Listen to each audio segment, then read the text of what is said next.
할렐루야. 우리 인사들 하시죠. 사랑합니다. 네. 네. 오늘 이 시간 또 이 자리에 오신 여러분들을 주님의 이름으로 환영하고 축복합니다. 그리고 영상을 통해서 함께 말씀을 청취하는 모든 분들 또 역시 사랑하고 축복합니다. 자, 오늘은 선한 것을 본받으라 라고 하는 주제로 말씀을 드리겠습니다. 좀 오래전 통계인데요. 미국의 스탠포드 대학 이 심리학자 루이스 터먼이라고 하는 사람이 이런 조사를 해서 발표를 했습니다. 뻔한 이야기인데요. 이런 이야기입니다. 이 캘리포니아에 있는 초등학생 또 이 중학생들 중에서 이 IQ가 135가 넘는 아이들을 추렸습니다. 몇 명 추렸냐 하게 되면 1521명 추렸어요. 추려가지고 이 사람들이 그 장래에 어떻게 되었을까라고 하는 그런 연구를 했다는 이야기입니다.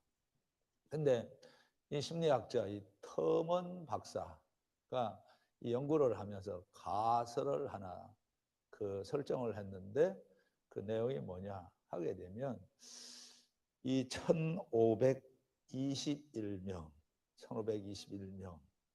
이 IQ가 135가 넘는 아이들만 뽑았잖아요.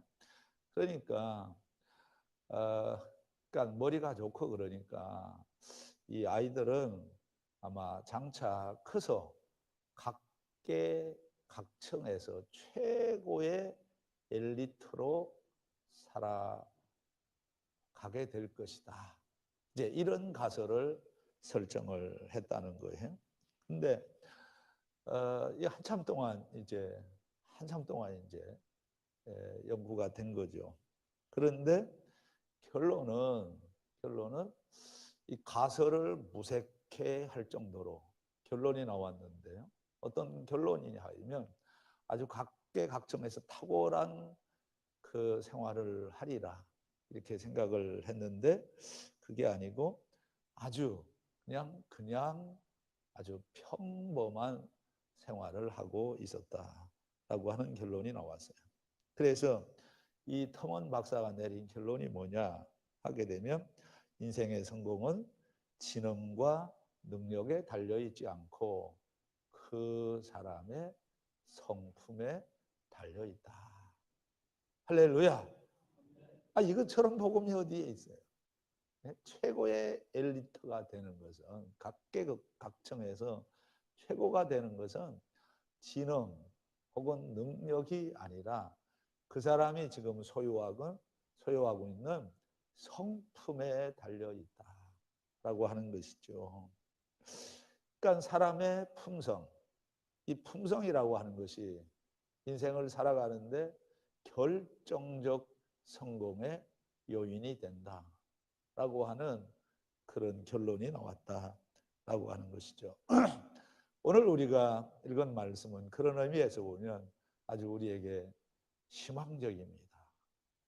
왜 그러냐 하면 오늘 말씀 특별히 11절 가서 보면 자, 선한 것을 본받으라. 선한 것을 본받으라. 악한 것을 본받지 말고 선한 것을 본받으라. 왜 선한 것을 본받으라 하고 말씀을 할까요? 여기에 잘 되는 이유, 성공의 이유가 여기에 있기 때문이다 라고 하는 것이죠. 근데 문제는 우리가 이렇게 학습이 된다 그러잖아요. 두 개를 놓고 이제 학습을 하게 되는데 하나는 악한 것을 배우는 것이고요. 또 하나는 선한 것을 배우게 되는데 어떻습니까? 악한 것을 더 빨리 배웁니까? 아니면 선한 것, 좋은 것을 더 빨리 배우게 됩니까? 그러니까 좋은 건 참 우리가 배우기가 쉽지 않아요. 그런데 분명한 것은 이 안 좋은 거, 나쁜 거, 이 악한 것은 배우지 않아도 학습이 된다라고 하는 것 아니겠습니까? 그러니까 제가 이 말씀을 준비하면서 그런 관점에서 이렇게 성경을 봤어요. 근데 우리가 이 악한 것과 선한 것을 놓고 우리가 이제 어느 쪽을 배워야 되느냐. 뭐 생각은 다 좋은 걸 배워야 된다. 이렇게 생각을 하지요.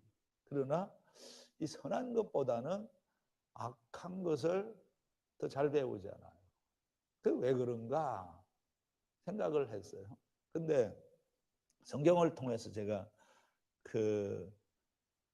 이 찾아낸 그 진리가 뭐냐 하게 되면 이 악한 것의 역사가 꽤 길다는 것이죠. 이 악한 것. 우리가 선한 것을 이렇게 학습을 해 나가야 되는데 선한 것을 학습을 쉽게 하지 못하는 그 이유가 뭐냐 하게 되면 이 악한 것의 역사가 꽤 길다라고 하는 것이거든요. 그러면 이 악한 것의 역사가 언제부터냐 하게 되면 에덴 동산에서부터 시작이 되었다라고 하는 거예요.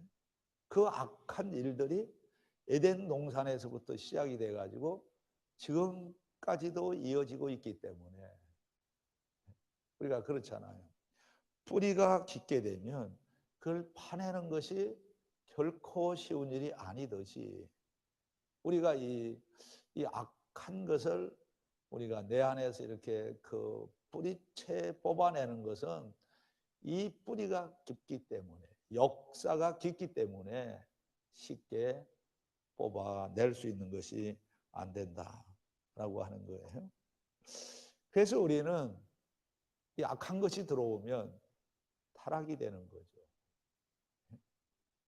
이 존 맥아더 목사님이 쓴 주석을 제가 한번 읽어봤어요.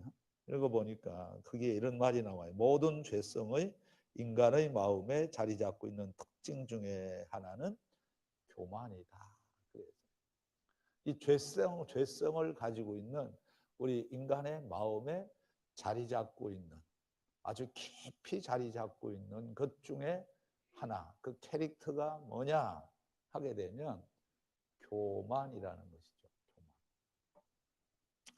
그러면서 이 존 맥아더 목사님은 교만의 성격을 몇 가지로 얘기를 하는데 그 가운데 하나가 뭐냐면 우리가 누구든지 간에 교만해지게 되면 첫째, 하나님을 잊어버리게 된다. 하나님을 잊어버리고 살아가게 된다라고 하는 것이죠. 그래서 신명기 8장 14절에 보면 내 마음이 교만하여 내 하나님 여호와를 잊어버릴까 염려하노라. 첫째, 교만해지는 순간에 우리는 하나님을 잊어버리는 거예요. 역시 이런 말씀은 호세아서 16장 6절에도 보면 그들이 먹여준 대로 배가 불렀고 배가 부르니 그들의 마음이 교만하여 이로 말미암아 나를 잊었느니라. 하나님을 잊어버리게 된다. 이 첫 번째 교만한 사람의 특징이고요. 두 번째는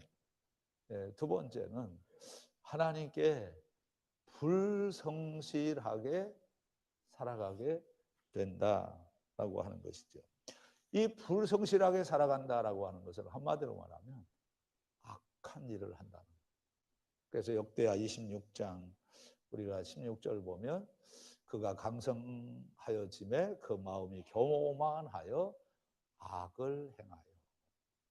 이 교만이라고 하는 단어가 나오면 첫째는 하나님을 잊어버린다. forget 한다 하는 말과 이렇게 연결이 되고요.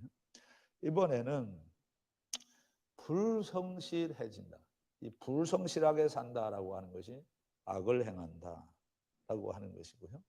세 번째로는 교만한 사람은 하나님께 감사하는 마음이 없이 살아가게 된다.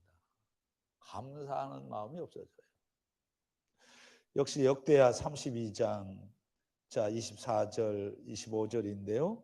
자, 25절에 보면 히스기야가 마음이 교만하여 그 받은 은혜를 보답하지 아니하므로.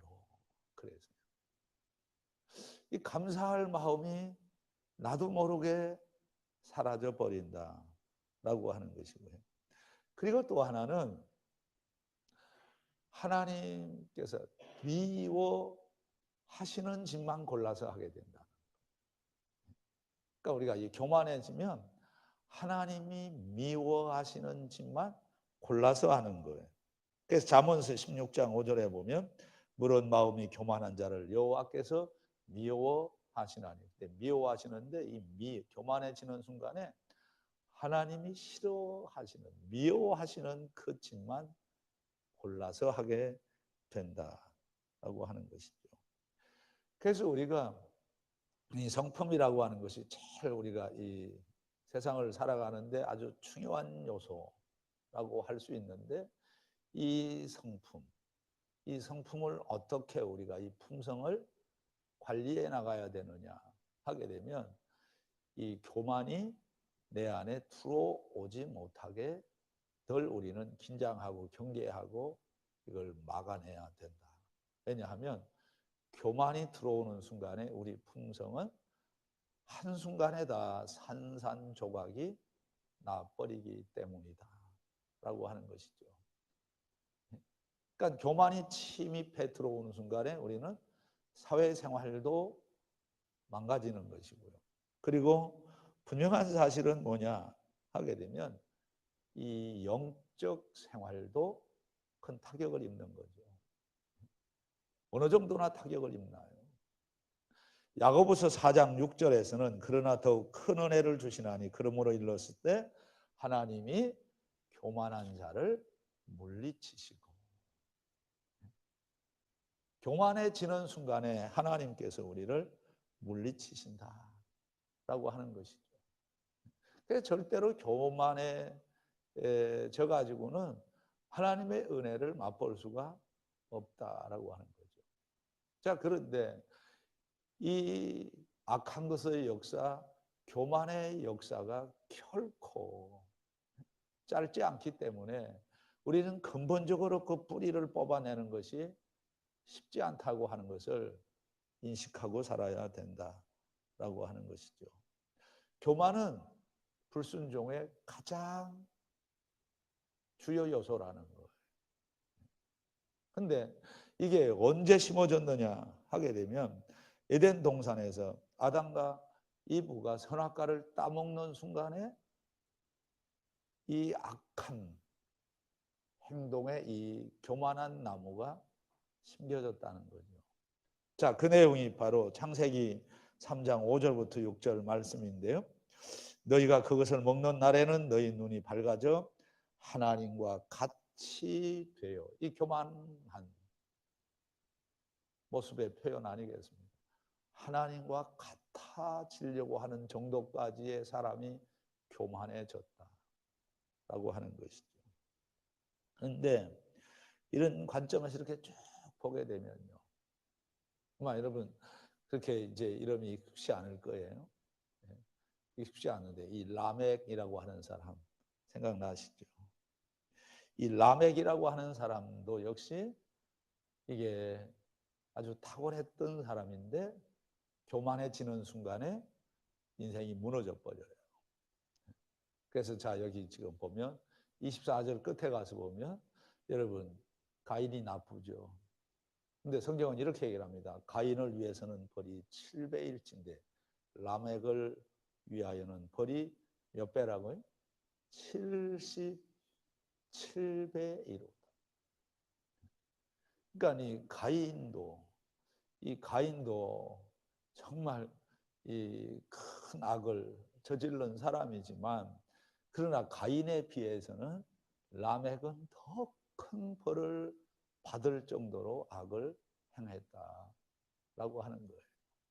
그리고 또 이름 생소하실 거예요. 니무롯이라고 하는 사람인데 창세기 10장 9절에 나오는 거예요. 이 역시 아주 용감하고 능력이 있는 그런 사람이었어요. 그런데 교만해지는 순간에 한순간에 인생이 날아가게 돼요. 그리고 또 나답과 아비유, 이 나답과 아비유 다 엘리트들입니다. 아론의 아들 나답과 아비유 다 엘리트들이에요. 그리고 또 한 사람 엘리트를 소개를 하게 되면요, 사무엘하 14장 25절에 나오는 압살롬이라고 하는 사람. 성경은 압살롬에 대해서 뭐라고 얘기를 하냐고 되면, 압살롬 같이 아름다움으로 크게 칭찬받는 자가 없었으니 그는 발바닥부터 정수리까지 험이 없습니다. 그랬죠. 그야말로 완벽한 사람이죠. 완벽한. 그러니까 아까 제가 말씀을 드렸죠. IQ 135면 당연히 성공할 수 있는 확률이 높지요. 근데 성공하지 못하고 평범한 생활을 했다는 거예요.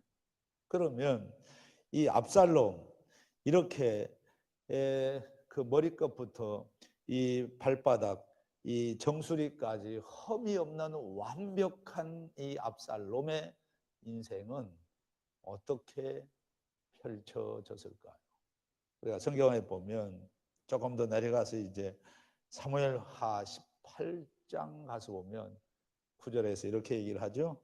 압살롬이 다윗의 부하들과 마주치니라. 압살롬이 노새를 탔는데 그 노새가 큰 상수리 나무 번성한 가지 아래로 지나갈 때에, 자, 그 다음에 압살롬의 머리가 그 상수리 나무에 걸림에 그가 공중과 그 땅 사이에 달리고 그가 탔던 노새는 그 아래로 빠져나간지라 그랬죠. 자, 이 상황을 지금 우리가 머릿속에 그려볼 수 있죠. 근데 최후를 어떻게 맞이하느냐? 15절 가서 보면, 자, 청년들이 달려들어서 그것도 10명이 압살롬을 에워싸고 쳐 죽였다. 이 중간에 무슨 일이 있었을까? 그렇게 흠이 없었던 완벽한 청년이었던 모두가 다 칭찬을 해왔던 이 압살롬의 최후의 운명은 이렇게 찔림을 받고 죽게 되었다라고 하는 것이고요. 한 사람만 더 소개를 하고 결론을 내릴 거예요. 우시아라고 하는 사람입니다. 자, 우리가 이 5절에 가서 보면 우시아에 대해서 이렇게 얘기를 합니다. 하나님이 그를 형통하게 했다. 성공하게 한 거죠. 중요한 것은 우리가 이 성공을 하는 것도 힘들지만은 성공을 관리하는 건 더 힘든 거예요. 성공하는 게 힘들어요. 그러나 성공하고 나서 그 성공을 관리하는 건 더 힘들다. 근데 이 우시아라고 하는 사람은 성공을 했어요. 하나님이 은혜를 주셔서 형통하게 됐어요. 근데 문제는 그 성공을 관리하지를 못했던 사람이다 라고 하는 것이죠. 자, 그러면 그 성공을 관리하지 못해서 어떤 일이 일어나게 됩니까? 역대하 26장 16절에서는 이렇게 얘기를 하죠. 그가 강성하여짐에 그의 마음이 교만하여 악을 행하여 그랬죠. 그러니까 악을 행하는 순간에 결국은 그 인생은 송두리째 다 무너지고 마는 것이다 라고 하는 거예요. 자, 그런데 여기서 이제 우리가 흐름 하나를 발견해야 돼요. 그게 뭐냐면 제가 소개한 사람 아담과 이브나 또 라멕이나 니무롯이나 아니면 지금 얘기하는 이 압살롬이나 또는 이런 우시아나 또는 나답과 아비우나 이런 사람들의 공통점이 있어요. 그 공통점이 뭐냐 하게 되면 배경이 탁월하다는 거예요.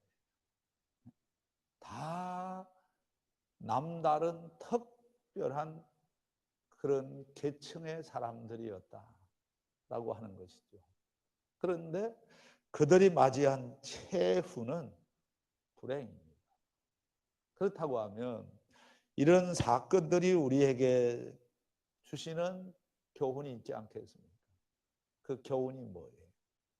저는 이 말씀을 묵상을 하면서 이런 결론을 내렸어요. 뭐냐면 하나님이 나에게 주신 최선이 내 인생을 가로막을 수도 있다라는 거예요. 최고가. 그러니까 하나님이 나에게 주신 최고라는 게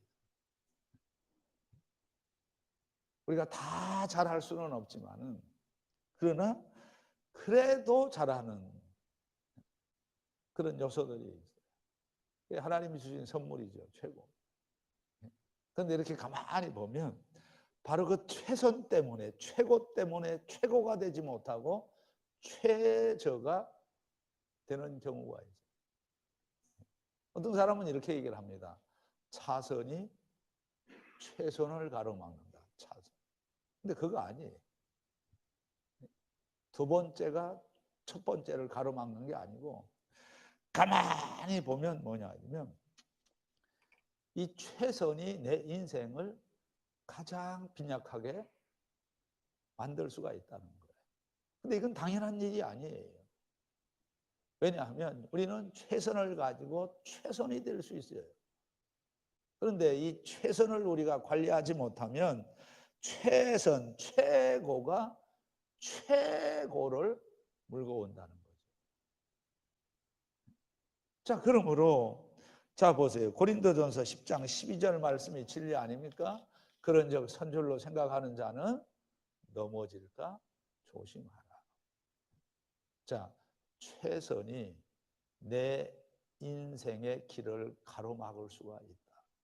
최고가 최저를 만들어 놓을 수도 있다. 그렇잖아요.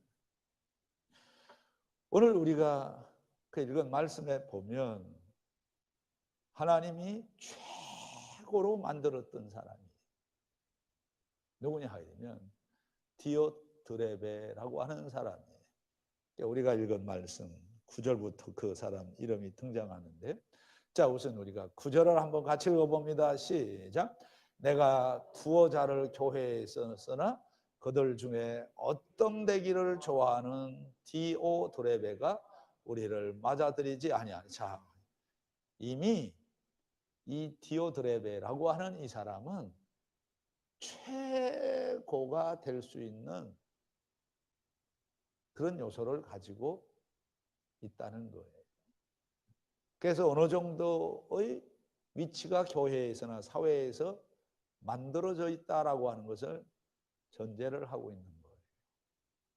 그런데 오늘 이 스토리는 어떻게 이어지느냐 하면 최고의 환경들을 가지고 있었던 이 디오드레베가 최고가 되지 못했다.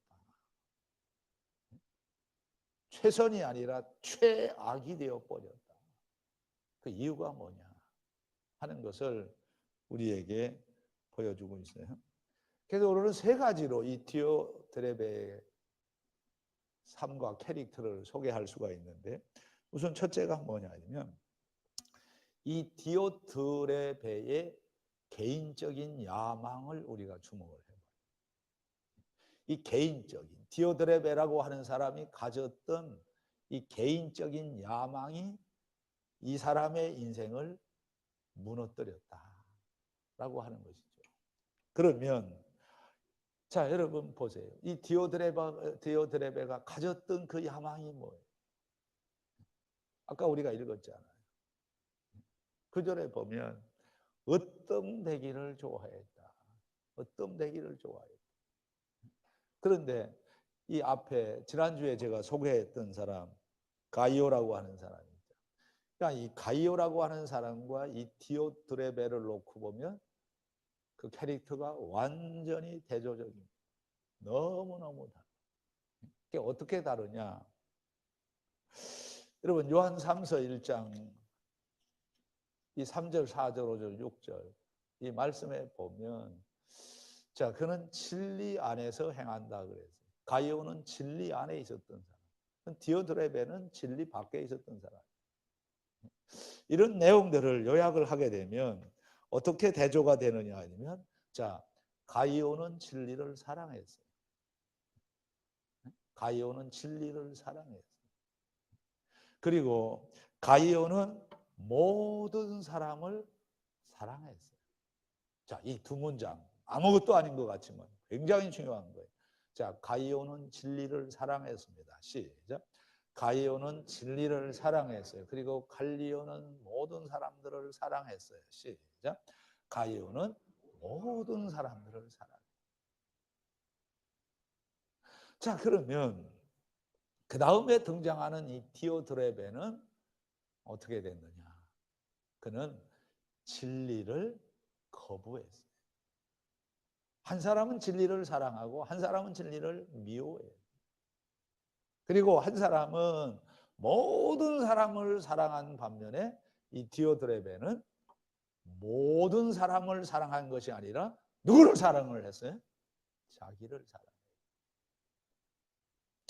그러니까 누구를 사랑하느냐 이게 얼마나 중요한지 몰라요. 그러니까 결론은 이런 이야기예요. 뭐냐 하게 되면 이 디오드레베는 하나님이 주신 위치, 포지션이 있어요. 사회에서의 포지션이 있고 또 교회에서의 포지션이 있어요. 근데 이 디오드레베는 그 포지션을 가지고 뭘 했느냐 하게 되면 다른 사람들을 위협을 했어요. 하나님이 주신 어떤 포지션을 가지고 교회를 섬긴 것이 아니라 그 포지션을 가지고 위협을 했다. 다른 사람들을 위협을 했다. 그러니까 제일 나쁜 사람. 그러니까 어떤 포지션, 우리가 살다 보면 이 포지션이 만들어질 수 있잖아요. 이 포지션이 있어요. 뭐 직장에서 과장이 됐든 무슨 차장이 됐든 부장이 됐든 국장이 됐든 이 포지션이 있는 거예요. 근데 이 포지션을 가지고 다른 사람들, 부하 직원들을 위협을 한다고 하는 것만큼 나쁜 사람이 어디에 있어요? 그러니까 이 디오드레베는 바로 그런 사람이었다는 거예요. 어떤 포지션을 가지고 다른 사람들을 위협을 했어요. 그 표현을 오늘 이렇게 얘기를 하잖아요. 어떠미 되려고 했다 그래요. 근데 이 디오드레베라고 하는 사람의 이름의 뜻 속에 놀라운 사실은 뭐냐면 어떤되고자 하는 마음이 담겨 있다라는 거예요. 어떤 이걸 직역을 하게 되면 이렇게 돼요. Nourished by Zeus 이렇게 되는데 뭐냐면 제우스에 의해 영양분을 받고 사는 사람. 이게 무슨 얘기냐 하면 제우스는 이때 당시 그리스의 최고의 신이라. 그러니까 이 디오드레베라고 하는 이 말 속에 최고가 들어있다는 거예요. 그래서 자 보세요. 우리는 이 아까 이 가이오라고 하는 사람은 하나님의 은혜, 하나님의 은혜라고 하는 양분을 받고 산 사람이라고 하게 되면 이 제우스는 하나님의 은혜의 양분이 아니라 당시에 그리스의 최고의 신이었던 제우스의 양분을 받고 살았던 사람이에요. 그러니까 출생부터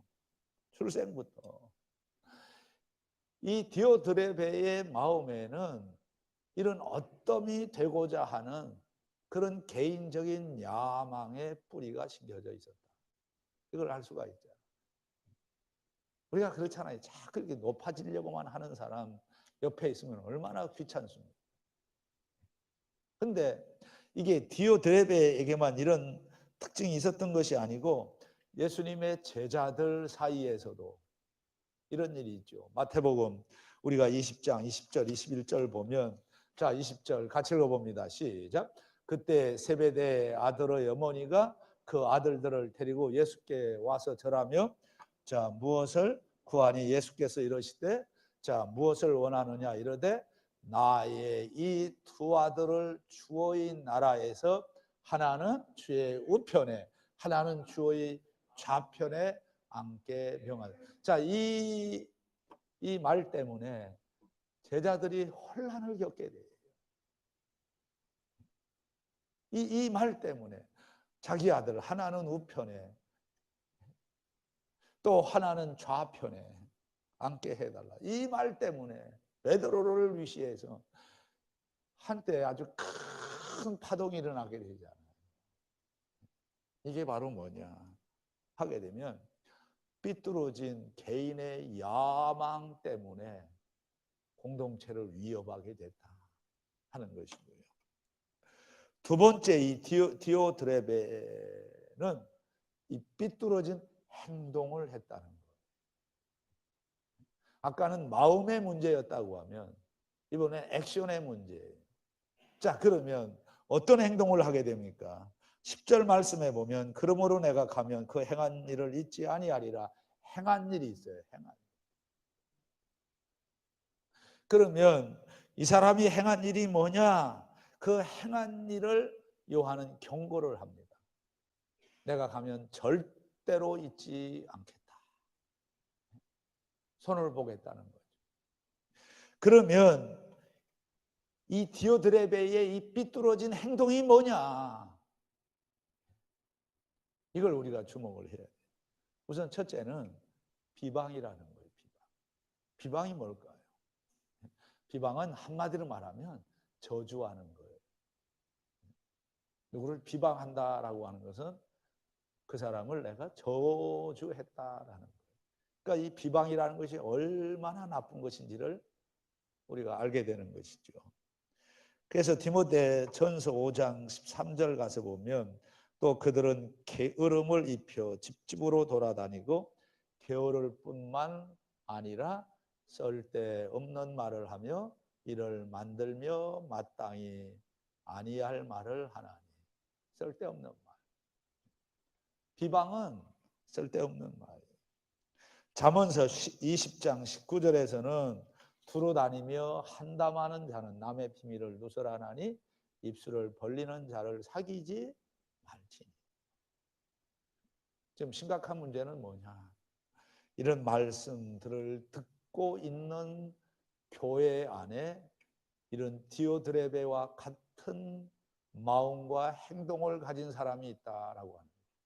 이걸 이야기를 하는 거예요. 첫째는 늘 사람들을 저주를 해요. 비방을 해요.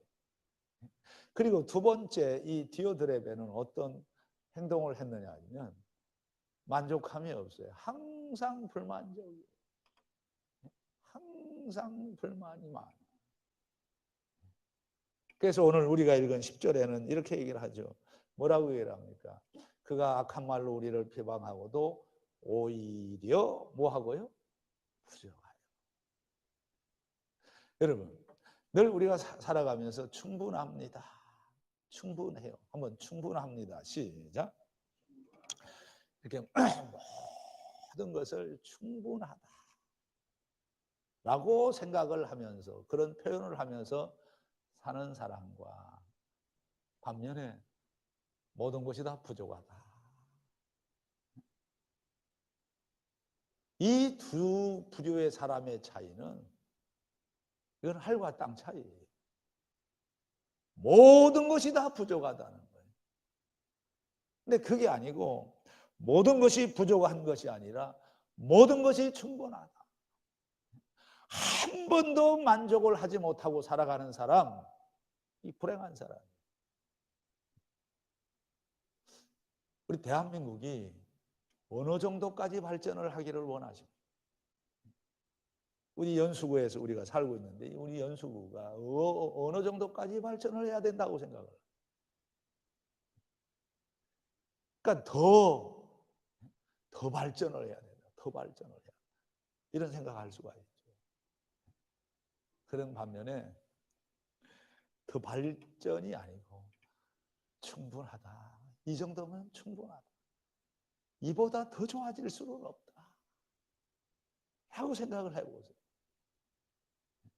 모든 걸 가정에서도 그렇고 뭐 직장 생활을 하든 아니면 사업을 하든 교회 생활을 하든 우리가 나라를 생각을 하든 순간순간 어떤 마음이 우리 마음을 지배하고 있어야 되냐 하면 나는 충분합니다.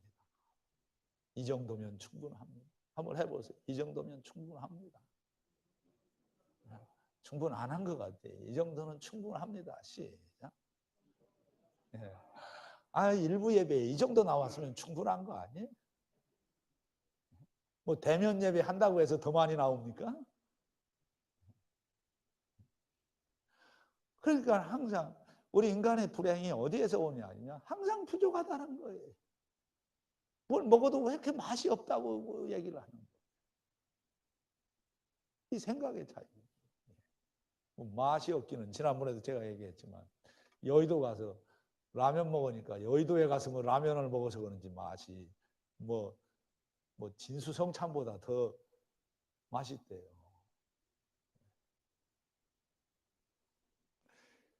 중요한 건 우리 예수 믿는 사람은 달라야 되는데 달라는 게 뭐냐면 아무리 그런 상황에서도 만족합니다. 하나님 충분합니다. 하나님 충분해요. 시작. 하나님 충분해요. 이렇게 돼야 되는 거예요. 이 디오드레베는 항상 뭐가 부족하다는 거예요. 옆에 사람을 아주 불편하게 만드는 사람이에요. 그리고 또 어떤 사람이냐 하게 되면 누구도 환영을 안 하는 거예요. 그러니까 여러분 보세요.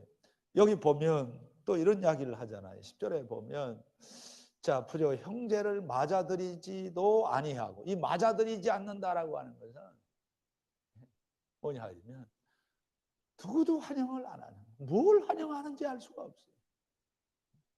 그러니까 여러분 또 이게 영어로는 웰컴이잖아요. 자, 환영합니다. 한번 해보세요. 환영합니다. 시작. 여러분 얼마나 이게 좋은 표현이죠. 교회 나오면서 누굴 만나면 환영합니다. 양팔을 벌리고 자 그냥 입으로만 환영합니다 하지 말고 이번에는 환영합니다 한번 해봐요. 시작. 환영합니다. 그러니까 이 엘리베이터 탁 열리고 누가 들어오면 딱 보는 순간에 먼저 환영합니다. 시작. 환영합니다. 똑같은 얼굴인데 그래도 좀 좋아 보이네요. 환영합니다. 이 디오드레베는 교회 딱 엘리베이터 타고 들어오면 왜 왔냐고. 교회에 이런 사람들이 있어요. 우리가 은혜 받으려고 하게 되면 사람을 환영을 해야 되지만 또 우리가 뭐예요? 다른 게 아니에요. 성령님을 환영해야 돼요. 성령 하나님 내 마음속에 오세요. 내 마음속에 오세요. 자, 성령 하나님을 환영합니다. 시작. 성령 하나님을 환영합니다. 성령 하나님을 환영합니다. 이게 은혜의 지름길이에요. 은혜 받는 지름. 그러니까 사람은 어떤 사람이냐면 수용성이 높아야 돼요. 수용성. 다 acceptance라고 얘기해요. 받아들여요. 부딪히는 게 아니고 받아들여요. 그리고 또 하나 결정적으로 제일 나쁜 모습이 보여지잖아요. 자, 맞아들이지도 아니하고 그 다음에 교회에서 뭘 해요? 한번 물어볼게요. 몇 사람이나 내쫓으셨습니까? 한번 옆에 사람들 보면서 한번. 네? 몇 사람이나 내쫓으셨습니까? 시작. 예, 그렇죠. 많이 내쫓은 거예요. 구원의 길을 가로막은 사람, 천당 갈 길을 가로막은 사람. 그래서 세 번째 이어지는 주제가 뭐냐? 이 사람의 결말이 뭐냐? 이 사람의 최후가 무엇이냐? 중요한 건 어느 정도의 포지션을 하나님이 주셨던 거예요. 근데 그 포지션을 가지고 섬기지를 못했더니 결국은 최악의 결말을 가져오게 되었다라고 하는 것이죠.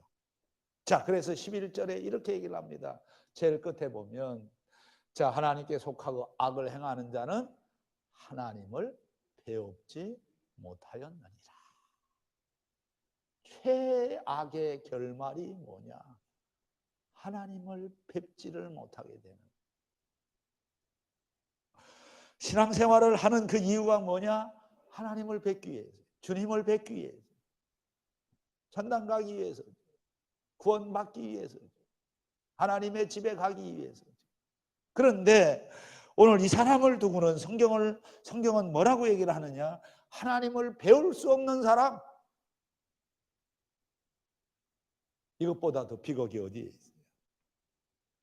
히브리서 저자는 이 하나님을 배우지 못할 사람을 뭐라고 표현을 했느냐 하게 되면 하나님의 은혜에 이르지 못하는데, 자, 여기 14절 같이 한번 읽어봅니다. 시작. 모든 사람과 더불어 화평함과 거룩함을 따르라. 이것이 없이는 아무도 주를 보지 못하리라. 여러분, 아까 제가 얘기했죠. 사람을 좋아해야 된다. 자, 이런 사람을 14절에 15절에서는 이렇게 얘기를 합니다. 너희는 하나님의 은혜에 이르지 못하는 자가 없도록 가라. 하나님의 은혜로 하나님을 뵐 수 있는 것이다. 이 말이죠. 여기 중요한 단어가 하나 나왔죠. 썸뿌리가 나서. 교회 다 보면 썸뿌리가 있어요. 썸뿌리가 있어요. 그 썸뿌리가 있다고 하는 건 그 교회 자체가 불행이고요. 그 본인은 엄청난 불행이에요. 왜 교회에 썸뿌리가 되게? 그래서 제일 이런 사람을 히브리서 저자는 추적을 했어요. 그래서 뭐라고 얘기했냐면 타락한 사람. 하나님의 은혜, 성령의 맛을 보고 타락한 사람. 제일 불행한 사람.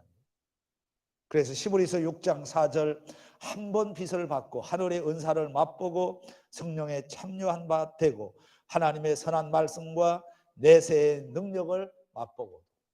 그 다음 이어지는 말씀. 자, 6절 같이 한번 읽어봅니다. 시작.